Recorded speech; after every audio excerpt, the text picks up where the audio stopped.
요한계시록 21장 1절부터 8절까지요. 요한계시록 21장 1절부터 8절까지 이교도하겠습니다. 또 내가 새 하늘과 새 땅을 보니 처음 하늘과 처음 땅이 없어졌고 바다도 다시 있지 않더라.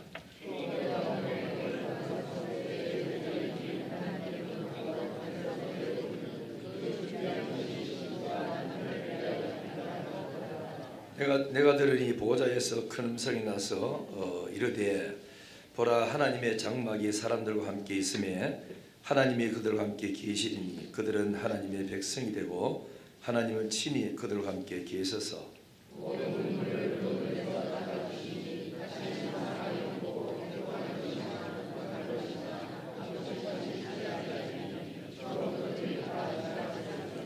보호자에 앉으신 이가 이르시되 보라, 내가 만물을 새롭게 하노라 하시고 또 이르시되 이 말은 신실되고 참되니 기록하라 하시고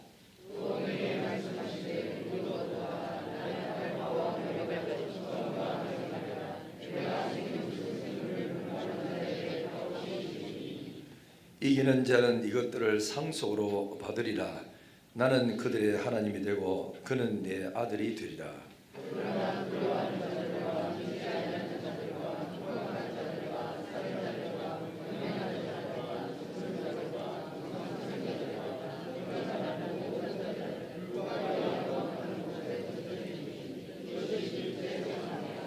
아멘. 서로 인사하십시다.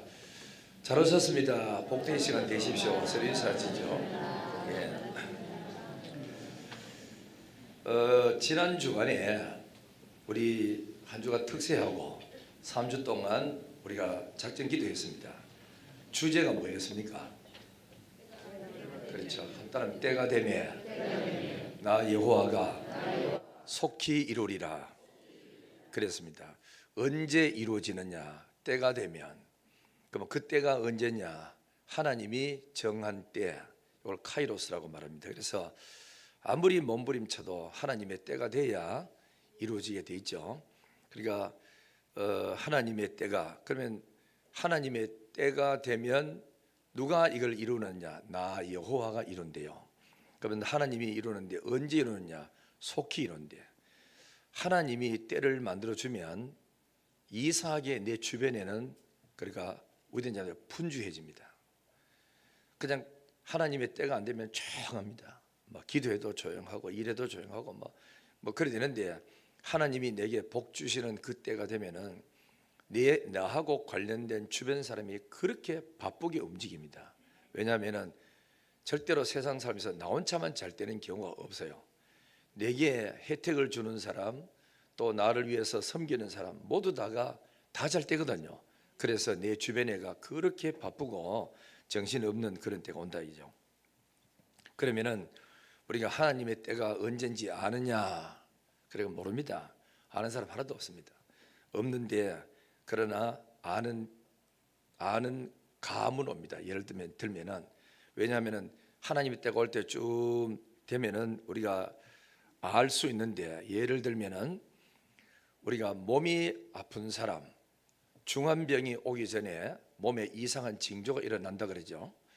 그런데 그 사람은 의술에 대해서 약도 본 적 없고 교육 받아본 적 없으니까 내게 무슨 일이 오는지는 아무도 몰라요. 그러니까 피곤하거나 좀 쉬면 되는구나, 진통제 하나 먹고 쉬자 이러다가 나중에 알고 보니 중환병에 걸린기도 한단 말이죠. 그러니까 모릅니다. 자꾸 이제 배우면은 이런 병이 오기 전에 내 몸에 이런 증세가 일어나거들랑 병원에 가서 종합감사를 해봐라 이렇게 합니다. 그처럼 예수님이 이 땅에 재림할 때도 우리는 재림한 날 언제인지 아무도 몰라요. 그러나 예수님 말씀하기는 그날과 그 시는 모르나, 그러나 내가 올 때쯤 되면은 이러한 징조들이 일어난다. 큰 병이 오기 전에 몸에 징조가 일어나듯이 지구의 종말이고 그리스도가 오시는 날, 그때 되면은 세상에 이런 일이 일어난다. 그러면서 몇 가지를 소개했죠. 세상에 사랑이 식어진다. 부모가 자식을 죽이고 자식이 부모를 죽이는 그런 날이 온다. 처처에 기근과 지진이 일어난다. 그 다음에는 곳곳에 전쟁이 일어난다. 그 다음에는 또 적그리스도가 출현해서 교회를 미혹하고 흔드는 내가 하나님이다 그러면서 미혹하는 날이 온다. 그때가 오는 것을 보거든 인자가 곧 그래 문 앞에 이른 줄 알아라 이런 말씀이었어요. 날짜는 몰라요. 언젠지 몇 년도인지. 똑같이 우리 때가 이르면 나 여호와가 속히 이루리라 이랬는데 그때를 아느냐 모릅니다. 모르는데 하나님 앞에 쓰임 받고 하나님께 복 받을 사람에게는 내 삶에 이상한 그러니까 변화가 일어나기 시작해요. 그 뭐냐면은 평상시에 기도를 잘 하지 않던 사람이 이상하게 나 요즘 기도하고 싶어져. 기도 너무너무 하고 싶어져. 이런 이제 증상이 그런 현상들이 우리 몸에 일어나기 시작하고, 두 번째는 옛날에 설교 들으면 뭐 맨날 뭐 목사가 저런 소리 하는 거 아니냐 이랬던 사람이 어느 날부터 설교가 귀에 쏙쏙 들어오면서 깨달아지고 하나님의 말씀이 말씀같이 느껴지는 그런 때가 오게 됩니다. 그 다음에 또 세 번째는 주님을 사랑하는 마음이 자꾸 생겨요. 더 사랑하고 싶고 더 주님과 가까이 가고 싶고 더 잘 믿고 싶고 그런 마음이 자꾸 생기고, 그러다가 설교 듣다가 쿡 찔리면은 작은 죄 하나라도 옛날에는 그냥 넘어갔던 그런 죄들인데 이제는 작은 죄 하나라도 회개하고 말 한마디 잘못했던 것도 자꾸 생각나고 그러면서 자기 죄를 자꾸 이래 뉘우치고 회개하는 그런 일들이 생기고 선한 일을 자꾸 하고 싶어집니다. 하나님의 복이 올 때는 나도 모르게 자꾸 선한 일 하고 싶고 좋은 일 하고 싶고 그런 마음이 생기고, 그 다음에는 내 주변의 사람들이 환경이 자꾸 이렇게 좋아지면서 되거든요. 이런 하나님이 우리한테 복을 주려고 할 때 우리 그런 거 다 알 것만 뭐 성공 다 하지. 그러니까 모르는데도 하나님이 꼭 복 줄 사람은 기회가 왔는데도 내가 못 잡으면은 내게 귀에 잡도록 어떤 사람을 하나 붙여줘요. 자꾸 졸라대. 이거 하자고 저거 하자고. 그래가지고 하고 안 하면 또 다른 사람이 또 하고 그래서 한 서너 사람이 자꾸 이런 사람 저 사람 얘기 들어보니까 그 일리 있구나 하고 그때서야 깨닫고 나서는 경우가 많아요. 그렇죠? 그러니까 하나님이 복 줄 사람에게는 이런 마음이 늘 자꾸 생기니까 제가 말씀드린 대로 이런 현상들이 몇 가지 한 서너 가지 일어나거들랑 내 삶이 일어나거들랑 우리 가정에 뭔가 변화가 일어날 징조가 우리에 왔구나 이렇게 생각하시면 됩니다. 깨닫기를 주님 이름으로 축원합니다. 요한계시록은 승리의 장입니다.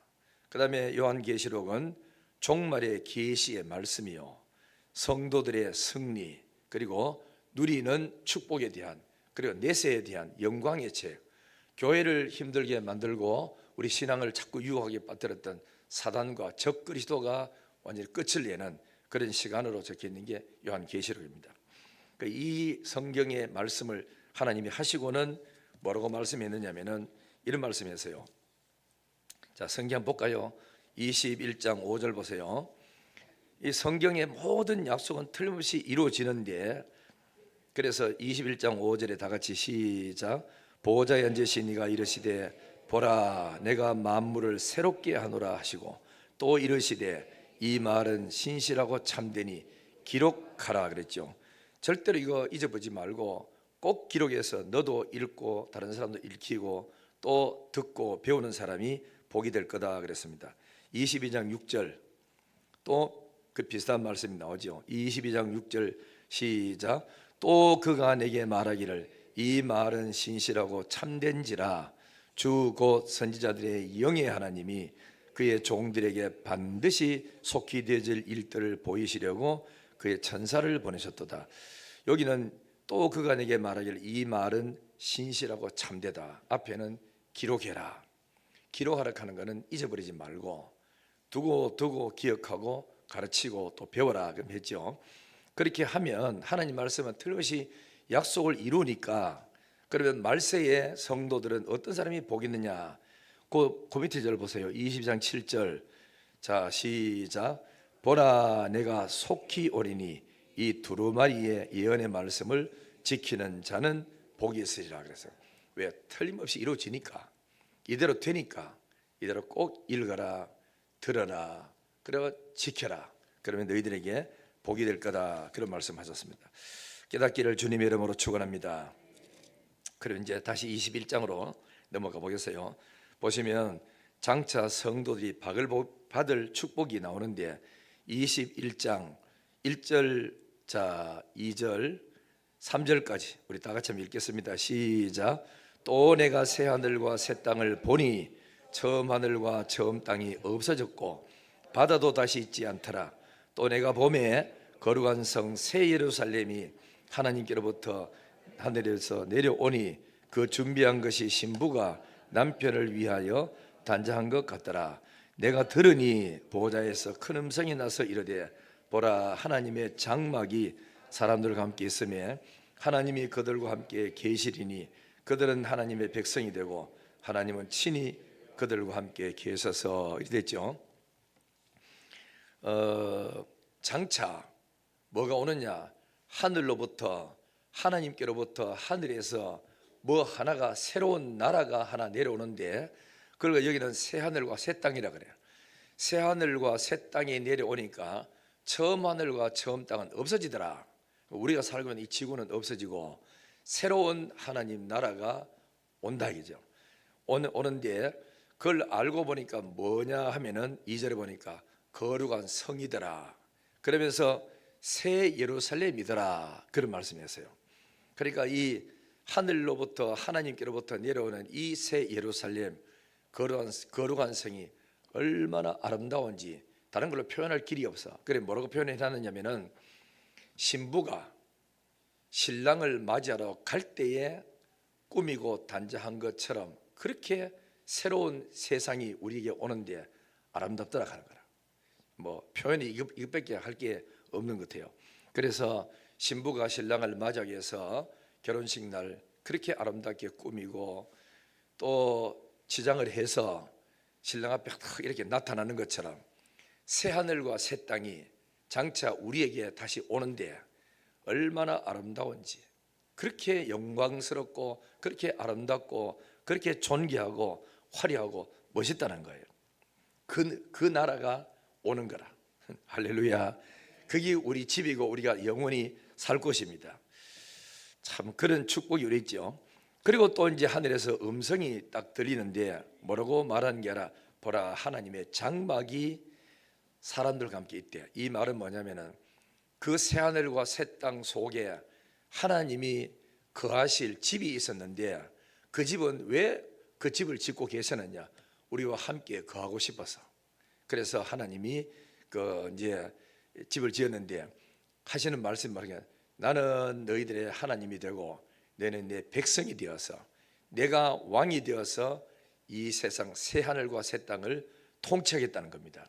그러니까 거기는 뭐가 없느냐 하면 4절에 이런 게 없다는 거라. 모든 눈물을 그 눈에서 뭐 하시고요? 닦아줘. 예수 때문에 울었던 눈물, 복음 전하다가 왕따 당했던 울었던 눈물들, 또 명절이 돼 가지고 안 믿는 식구들 수두룩한데 혼자 예수 믿어 가지고 예수 소리 했다가 왕따 당했던 그런 눈물들, 전도하다가 요거도 못던 눈물들, 주를 섬기다가 한 영혼이라도 그래 다칠까 봐 참고 견디면서 그저 한 영혼을 붙들려고 애써왔던 그 흘렸던, 은밀하게 흘렸던 그 눈물들 하나님이 다 닦아주신다 그랬어. 아멘이시죠? 이 복입니다. 그리고 다시는 사망이 없고 거기는 죽는 것이 없답니다. 애통하는 것이나 곡하는 것이나 아픈 것이 다시 있지 아니하리니 처음 것들은 다 지나가고 새날이 오, 새날이. 할렐루야. 새 것은 좋은 거예요. 뭐든지, 그렇죠? 다 좋은데 집도 새 집이 좋잖아. 그래가지고 애들 돈도 없으면서 이자 내 가지고 막 좋은 집에 살려고 하는 것도 전부 다 뭐 때문에 새로운 집, 새로운 것. 그 하늘나라는 전부 다 처음 것들, 지금 우리가 살고 있는 이 세상의 모든 것들은 다 사라지고 새 것으로 새로운 나라, 하나님이 다스리고 통치하는 그 나라가 오는 거예요. 우리 애들 불렀던 복음성가 독사고리에 손 넣고 장난쳐도 물지 않는 그런 아름다운 나라, 평화의 나라가 우리에게 온다 그랬습니다. 자, 그래서 우리는 그 날을 우리는 기다리는 게, 찬송 보면은 그 날을 늘 기다리고 내 등불 밝게 켰다가 주께서 오라 하시면 이 영혼 들어가겠네. 할렐루야. 우리가 가는 하나님 나라가 있습니다. 예수 믿는 사람들이 가장 큰 소망은, 목적은 천국입니다. 거듭나고 예수 믿는 사람 천당에 갑니다. 그렇죠? 가지만 그러나 이 세상에 지금 가는 게 아니고 하나님 불러야 가는 거니까 그때까지 우리는 뭐냐 해야 될 일이 있어요. 첫째는 하나님의 나라의 확장을 위해서 일을 해야 되고, 두 번째는 자기 개인을 위해서는 성결한 삶을 살아가야 돼요. 구원받았으니까 다 된 게 아니고, 구원받았으니까 이제부터는 하나님의 백성으로서의 거룩한 삶을 살면서 주님의 형상을 닮아가는 그런 거룩한 삶을 살아가야 돼요.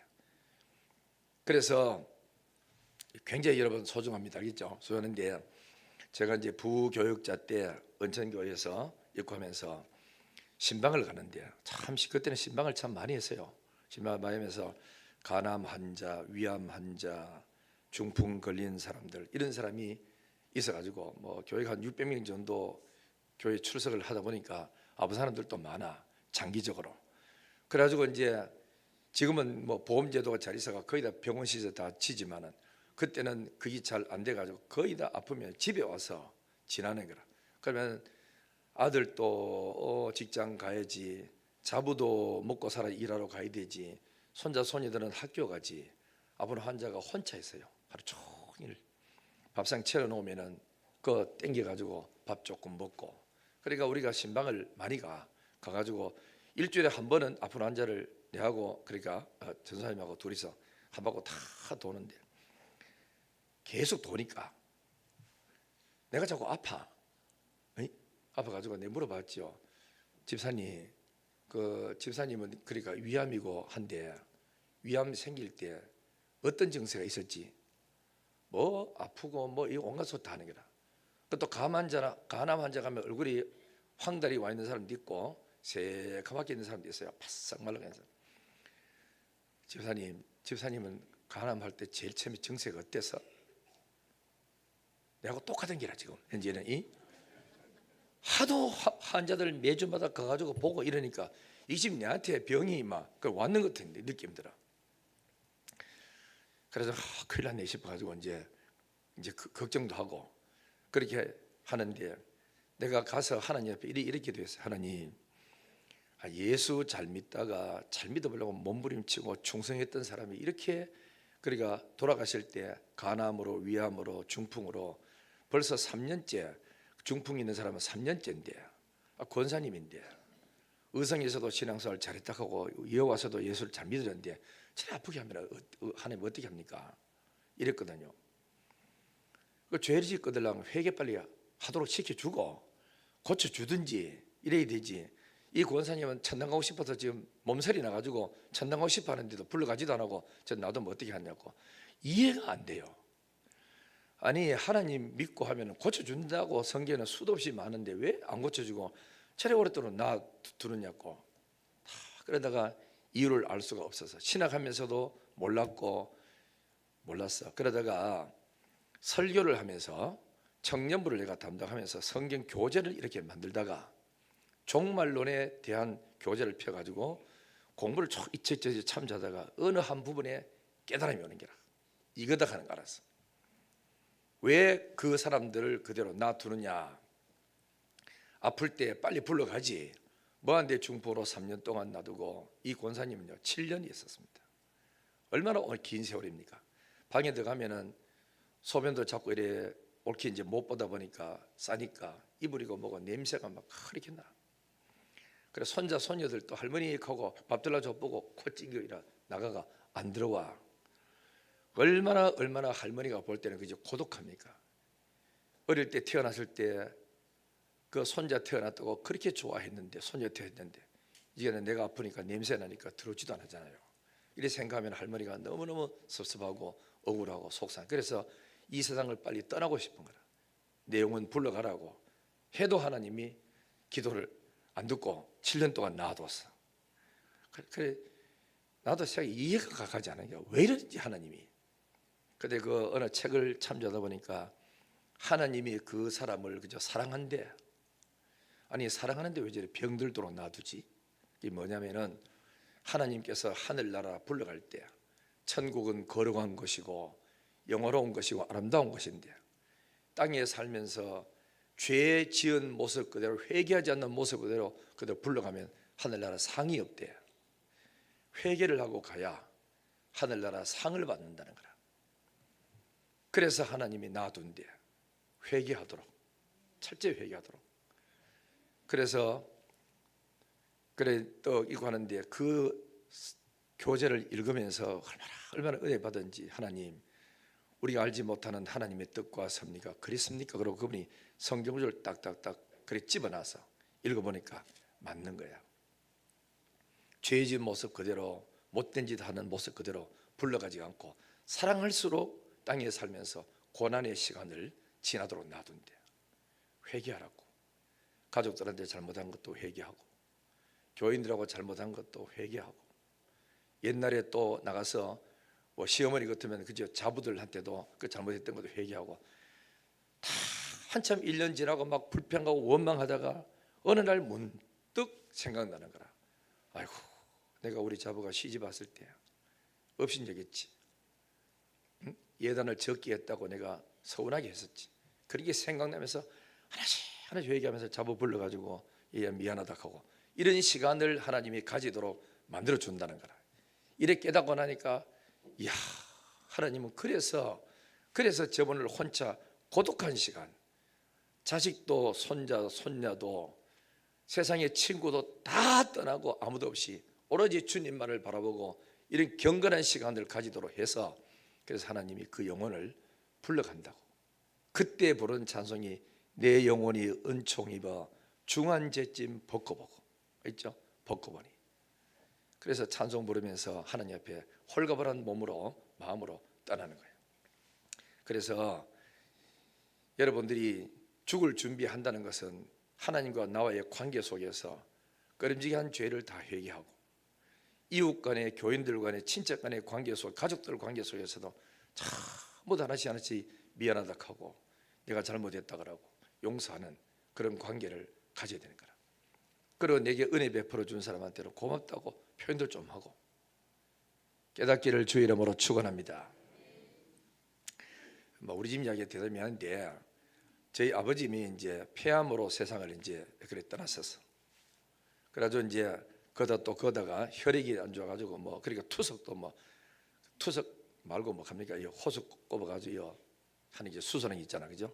그리고 그 속에다가 뭐 빨대 같은 거 집어넣는 게 있죠. 그 수술을 많이 했어요. 동산병원에서 몇 차례를 했거든. 그래가지고 이제 어머니가 이제 수고하고 아버지가 마지막 세상을 떠날 때까지 어머니가 지켜주고, 우리 집에 혹시라도 아들이나 그 또 오면은 집에서 그러니까 냄새 날까봐 참 이불 정리가 깨끗해가지고 얼마나 깨끗한지 냄새 하나 안 났어 집에. 그만큼 청결하게 했다고.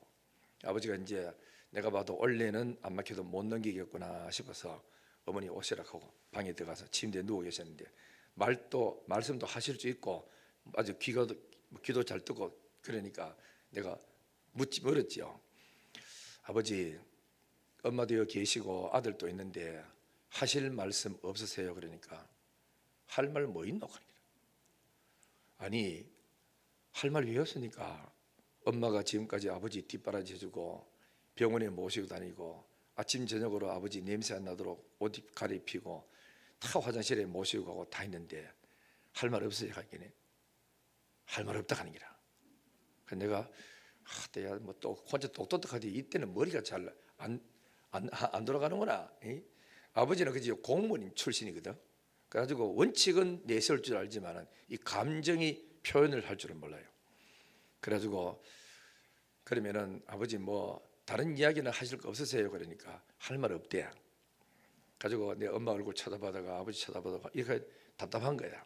그래서 내가 좀 알아듣도록, 아버지 그래도 아버지가 아침 일어나면은 옷 갈아입히지요, 화장실 모시고 다니죠, 대소는 다 받아들이죠, 병원에 아플 때는 병원에 다 안 했습니까? 그저 그동안 수고했다, 그저 내한테 시집와가 고생했다, 그 말에도 한마디 하세요. 갈게네. 가만히 있게 뭐가 냐니까 하면 뭐하노, 다 아는데 이거 하는 게라. 얼마나 답답하든지. 아이고 세상에 사람이 고맙다는 말 한마디 할 줄 알고 인사할 줄 알아야 되는데 하면 뭐하노 뭐 다 아는 이야기 이거잖아. 그래가지고 어머님아 들을 생각하지 말고 밖으로 나가시다. 이래가지고 이제 나와가지고 했는데도 사람이 인사할 줄 모르는 만큼 답답한 사람이 없어요. 그죠?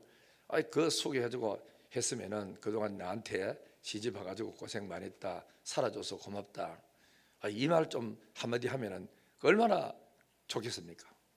칠곡의 어떤 할머니는 남편이 돌아가시고 저 그 대전에 그 이제 그러니까 뭡니까 국립묘지에 거기를 1년에 그지요 한 2선의 차례를 꼭 간대요. 심심하고 남편이 보고 싶으면은 혼자 차 타고 갔다 온대. 갔다 오는데 그분 가는 기라 그래 어때요? 그분이 물었지요. 그래 잘했습니까? 잘해주기는 뭘 좋아요. 죽기 전에 내가 7년 동안 자기를 섬기며 아픈 거를 돌봐줬는데도 죽기 전에 고생했다, 시집 와서 너무 수고 많았다, 사랑한다 요 말 한마디 들었으면 7년 고생이 다 없어질 긴데 그 말도 안 하고 죽은 영감이 미성 들었다는 거야. 지 혼자만 싹 가고 혼자 남았다는 거야. 그래도 아무도 의지할 곳이 없고 하니까 이 할머니가 혼자 차를 타고 버스를 타고 북부에 가서 타고 그래 대전 가가지고 자기 영감을 한 번씩 그래 보고 그리고 이제 고단송이를 갖다 놓고 온다는 거라. 그래 오면은 마음이 좀 편하다 하거든.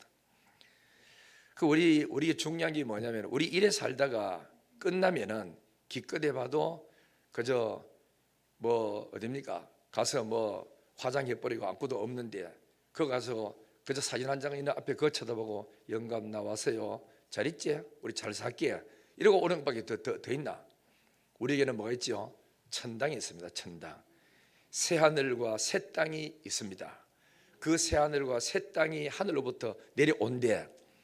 거기는 아픈 것도 없고 이별도 없고 슬픔도 없고 그 다음에 가난도 없고 질병도 없고 불행도 없고 거기는 영원한 천국, 행복과 기쁨과 은혜가 충만한 그런 하나님 그 나라가 우리에게 있음을 믿습니다.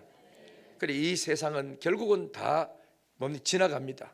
다 지나가고 새로운 세상이 오는데 그는 하나님이 직접 왕이 되어서 다스리는 그 나라가 오는 것입니다. 그리고 우리는 그 나라 갔을 때 어떻게 되죠? 요한계시록 22장 12절 보세요. 자 가면은 뭘 주느냐 보세요. 22장 12절 시작. 보라 내가 속히 오리니 내가 줄 상이 내게 있어 각 사람에게 그가 행한 대로 갚아주리라. 각 사람이 행한 대로 다 갚아준답니다. 다 갚았죠.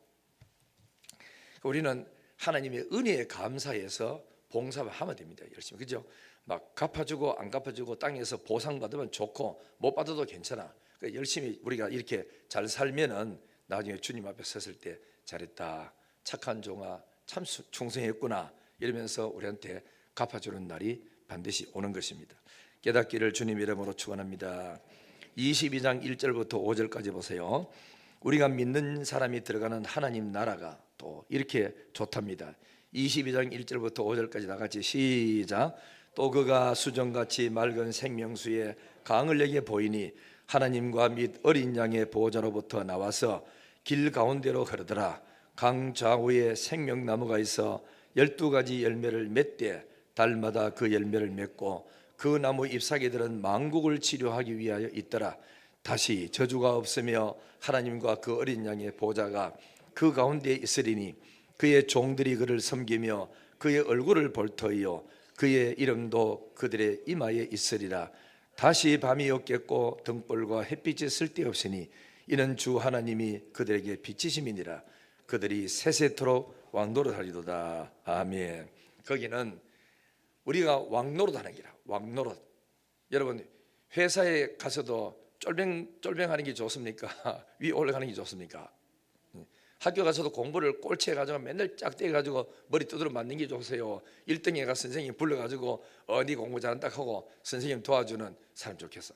우리가 같은 값이면은 위에 올라가는 게 좋아요. 할 수만 있으면은. 그러니까 하나님 우리를 그때 주님이 오시는 날 그날은 우리는 왕노릇 한대요. 왕노릇. 왕과 같은 대우를 받으면서 왕과 같은 일을 하는 그런 하나님 나라에 우리는 들어간다는 거라. 거기는 생명나무가 흐르고 달마다 12 과일이 맺혀지고 잎사귀는 전부 다 만국을 치료하는 그런 아름다운 곳으로 짜여진 곳이다. 그런데 진짜 천당이 그럴까? 안 그렇습니다. 알겠죠? 잘 알아야 되는 거는 성경의 천당을 비유할 때는 천당을 설명할 길이 없어요. 너무 좋으니까, 너무 아름다우니까. 이 세상에 사람이 제일 좋아하는 표현으로 해놓은 것밖에 뿐이야. 여러분, 내가 늘 말씀드리지만은 엄마 뱃속에서 10달 있는 애한테 얘야 땅에 네 엄마 뱃속에서 나가면은 피아노도 있대, 자동차도 있대, 뭐 키보드도 있대, 가봐라 수박도 있다, 참외도 있대. 걔한테 보지도 않고 듣지도 않는 엄마 뱃속에 든 아이가 지식 수준도 아주 그러니까 낮은 아한테 이 세상을 뭐라고 설명할 수밖에 설명할 길이 없어요. 그래서 걔 수준에 맞게 지혜에 이해할 수 있는 그거밖에 설명할 길이 없어. 그러면 하늘나라가 너무너무 좋고 아름다운 세상인데 그 세상을 우리는 한 번도 가보지도 않았지. 그러니까 유한한 인생을 살지 영생이 뭔지를 몰라. 그리고 또 그 하나님이 만드신 세상이 얼마나 아름답고 얼마나 복된지는 알 수 없으니까 땅에서 거꾸로 고통당하는 거 그런 게 없다 이걸로 말이게 할 길이 없는 거라. 황금보석 꾸민 집이고 진주로 만든 집이고 12문이 있고 뭐 이러면서 생명수 샘물이 흐르고, 지금도 우리 알다시피 물이 흐르는 곳은 다 전부 다 풍요롭고 그러니까 아름답잖아요. 그 길밖에 설명할 길이 없는 거라. 그러니까 우리는 천당 가는데도 황금 보석으로 뭐 깔아놓고 이랬다면은 천당이 이 세상에는 똑같이 뭐가 되겠어요? 상상도 못하는 하나님 나라가 있다는 걸 알고, 그래서 우리는 뭐로 아느냐? 믿음으로 아는 거라. 믿음으로. 그냥 예수 믿다 보니까 성일도 제대로 다 믿어지는데 이건 아닌 것 같고 이보다 더 좋은 것이 있다는 것을 확실히 믿는 것입니다. 여러분, 이런 아름다운 하나님 나라, 영화롭고 아름다운 저 천국에 누가 들어가지요? 오늘 세 군데를 소개하겠습니다. 계시록 21장 7절을 봅니다. 천당에 들어갈 수 있는 사람. 계시록 21장 7절 다 같이 시작. 이기는 자는 나는 그들의 하나님이 되고 그들은 내 아들이 되리라. 그렇죠? 이기는 자는 이것들을 뭘 받는다고요? 상속을 받는. 이겨야 됩니다. 뭐를 이겨야 되느냐? 첫째는 죄를 이겨야 돼요. 이 세상의 죄를, 사단의 유혹을 이겨야 돼요. 세 번째는 자기 자신을 이겨야 돼요. 자기 자신의 욕망을 이기지 못하고 그러면 자주 시험에 들고 자주 우리는 빠져요.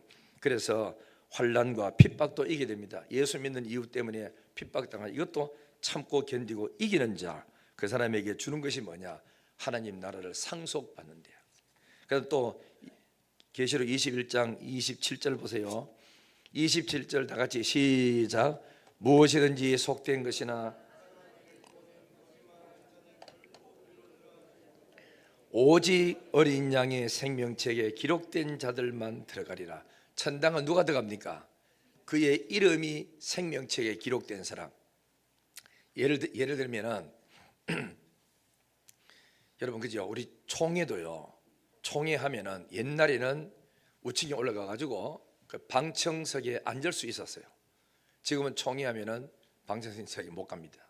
요즘은 그 명찰 다 있습니다. 딱 들어가면은 전자로 내가 딱 삐 끄면 연도 나오잖아. 그 명찰을 따다가 회원 아닌 사람은 총회 자체에 못 들어가. 구경하러도 못 가요.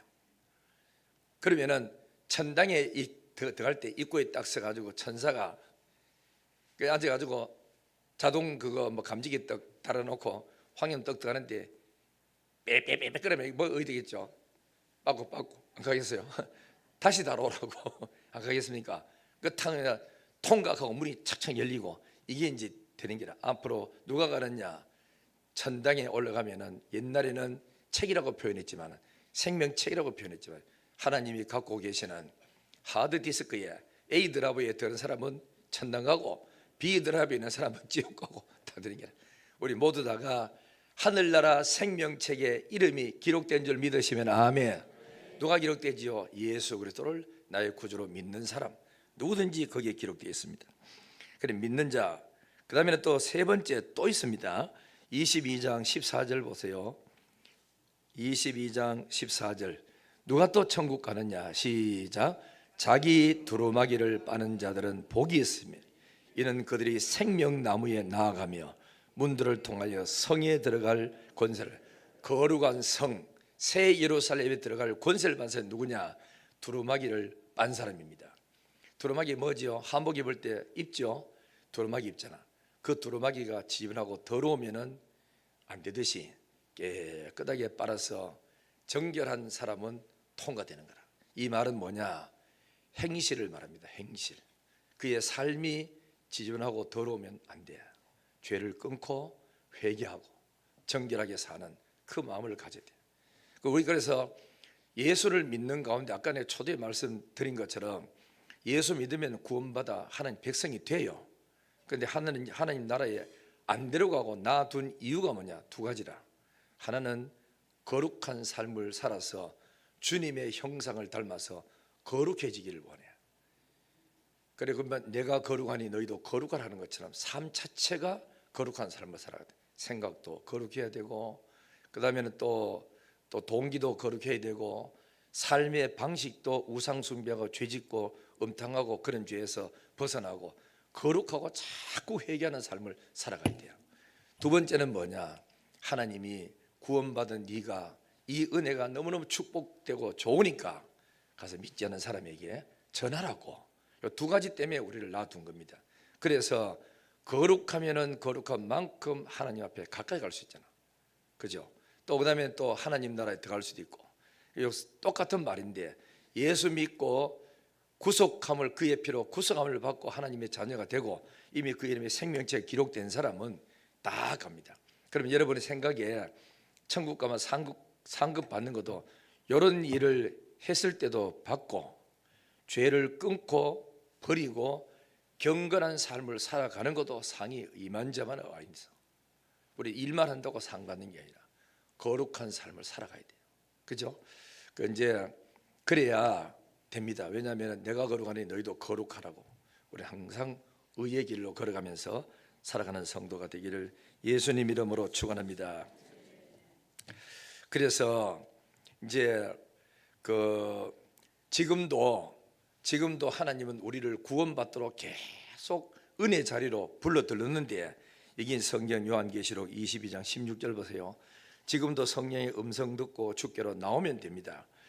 22장 16절 시작. 나 예수는 교회를 위하여 내 사자를 보내어 이것들을 너에게 증언하게 하였노라. 나는 다윗의 뿌리요 자손이니 곧 광명한 새벽별이라 하시더라. 이랬죠. 나 예수는, 그래서 예수님은 자기 택한 백성을 구원하기 위해서 교회를 위하여 하나님의 몸된 교회를 양육 잘해서 한 사람도 떨어뜨리지 말고 천당에 데려오도록 교회를 위하여 내 사자를 보냈대. 그래서 이것을 너에게 증언하게 만들었대. 천당이 있다, 믿어야 구원받는다, 종말이 있다, 예수 믿어라, 하나님 나라가 있다, 반드시 보상한다. 이걸 자꾸 주의 사자를 보내서 증언하도록 만들었다고 되어 있거든. 그럼 17절 보세요. 그래 놓고는 증언하도록 만들고는 성령과 신부가, 성령은 성령 하나님이시고 신부는 교회를 말합니다. 성령과 교회가 말씀하시기를 오라 하시는도다 하고 전도로 나가는 거예요. 듣는 자도 오라 할 것이요 목마른 자도 올 것이요 또 원하는 자는 값없이 생명수를 받으라 하시는도다. 지금도 주님은 교회를 통하여 성령이 오셔서 사람들 감동해서 전도 계속 하는 거라.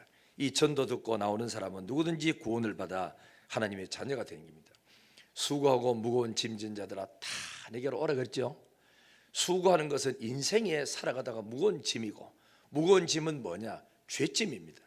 그리고 율법의 짐이라. 바리새인들이 너무너무 교회에다가 율법을 만들어서 무거운 짐을 지어서 저그들은 행하지도 않으면서 교인들에게 이 율법을 지켜라고 이러니까 짐이 너무 무거운 거라. 그래서 예수님이 오셔가지고 율법을 지켜라 이 말 안 하고 복음을 믿으라, 내가 너희를 구원하러 왔다, 나 믿으면 영생한다 하니까 너무너무 좋은 거예요. 그래서 사람들이 전부 다 예수 믿고 구원을 얻으니까 끝없이 사람이 막 따라오잖아. 따라와서 그래서 구원받고 했지요. 누구든지 복음을 듣고 주께로 오면 어떤 죄를 지었든지 어떤 가문에 살았든지 어떤 배경을 가지고 있든지 상관하지 않고 주님은 다 품어주시는 하나님의 그 넓은 마음을 가지고 팔 벌리고 누구든지 내게 오라고, 무거운 짐이 오라고 부르고 계십니다. 오시면 됩니다. 돈 없는 자도 오라, 목마른 자도 오라, 원하는 자도 오라, 값없이 오라. 누구든지 주께로 나오라 그랬으니까 나오시면 됩니다. 할렐루야. 결론입니다. 이제 그러면 이제 요한계시록 21장 9절에 보면은 이제 나오는데 뭐라고 되어 있느냐면은 이리 되어 있죠. 일곱 대접을 가지고 마지막 일곱 재앙을 담은 일곱 천사 중 하나가 나와서 내게 말하여 이르되 이리 오라 그랬어요. 내가 신부 곧 어린 양의 아내를 네게 보이리라. 그리고 10절에 보면은 어린 양의 아내가 누군지 나옵니다. 하나님께로부터 하늘에서 내려오는 거룩한 성 예루살렘을 보이니, 어린 양의 아내가 누구냐? 거룩한 성 예루살렘이라. 그럼 예루살렘에 뭐가 있죠? 교회가 있고 하나님 다스린 나라겠어. 그러니까 결국은